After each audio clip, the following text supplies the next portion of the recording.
A Folha de São Paulo de hoje, em seu editorial, traz o seguinte: a justiça contra Moro.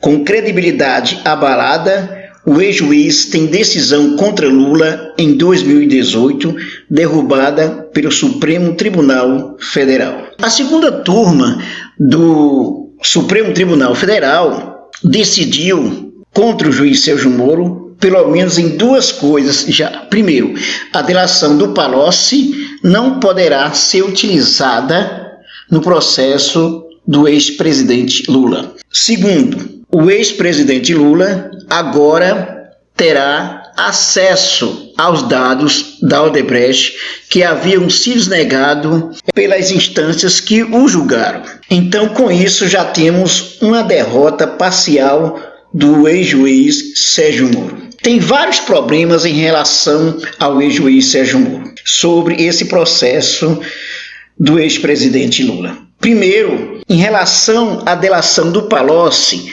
verifica-se claramente que o ex-juiz Sérgio Moro utilizou de um artifício, uma estratégia política para interferir nas eleições, para impedir que Lula, ou o candidato apoiado por Lula, no caso o Haddad, fosse eleito presidente da República. Então, há uma semana da eleição, o ex-juiz Sérgio Moro resolveu divulgar a delação do Palocci, que, no caso, acusava Lula de corrupção. Essa delação do Palocci, inclusive, anteriormente já havia sido negada, que não seria utilizada em processo, mas o que é que nós temos aí? O Moro utiliza essa delação, faz a divulgação claramente para interferir nas eleições presidenciais. Por isso que o Supremo Tribunal Federal, a segunda turma principalmente, o Gilmar Mendes, o ministro Gilmar Mendes e o ministro Celso de Mello, votaram para retirar essa delação do Palocci do processo.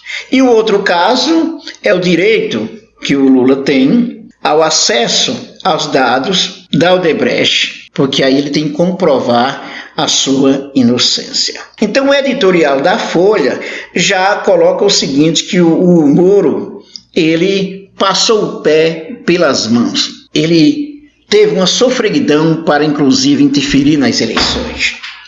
Então é isso que nós temos.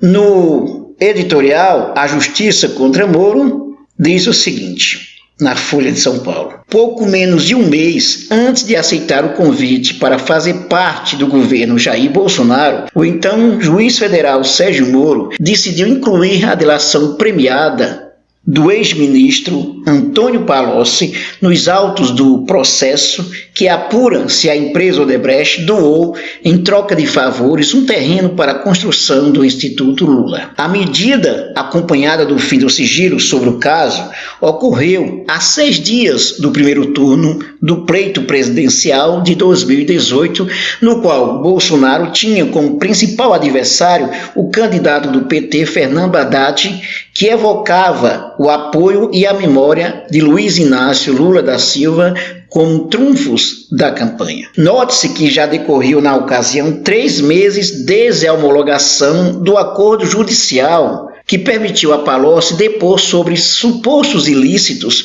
cometidos pelo ex-presidente e outros expoentes petistas. A divulgação do depoimento de Palocci serviria a apoiadores de Bolsonaro como munição contra o rival, à época preso, condenado por corrupção em outro processo. Natural que se tenham levantado indagações à época sobre a conveniência da atitude de Moro. Não teria o juiz da Lava Jato imaginado que a revelação poderia repercutir na disputa eleitoral? Na terça-feira, 4, a segunda turma do Supremo Tribunal Federal decidiu que a delação premiada de Palocci não poderá ser usada na ação penal contra Lula, que tramita na 13ª Vara Federal de Curitiba. O ministro Gilmar Mendes, que votou nesse sentido, foi claro ao responder a pergunta sobre a oportunidade da divulgação do depoimento às vésperas da votação. Ele observou que a demora em incluir as declarações de Palocci nos autos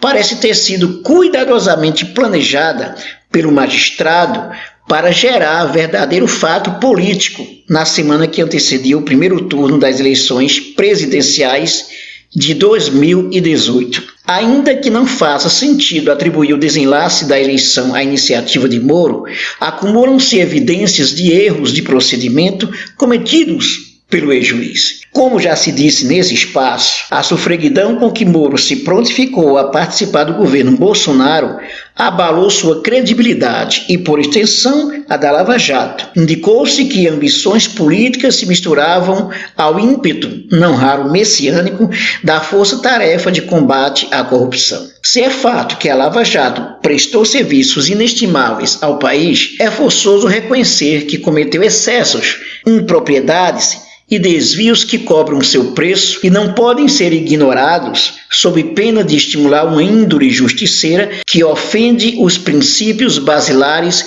da justiça no Estado de Direito. Pois bem, está aí a indicação da suspeição do ex-juiz Sérgio Moro. Agora, com esse posicionamento da Folha de São Paulo, que à época das eleições também se colocou ao lado da Lava Jato, ao lado do Sérgio Moro, agora a Folha de São Paulo ela faz como se uma meia-culpa nesse caso aí. E ela percebe que, de fato, o ex-juiz Sérgio Moro cometeu crime ao utilizar de determinados artifícios para prejudicar um acusado. Inscreva-se no nosso canal, dê um like e ative o sininho para receber nossas novidades. Acesse também o nosso blog, o blog do professor Nunes.com. Neste blog você vai encontrar notícias diárias, análises de notícias, de política e muito mais. Até mais.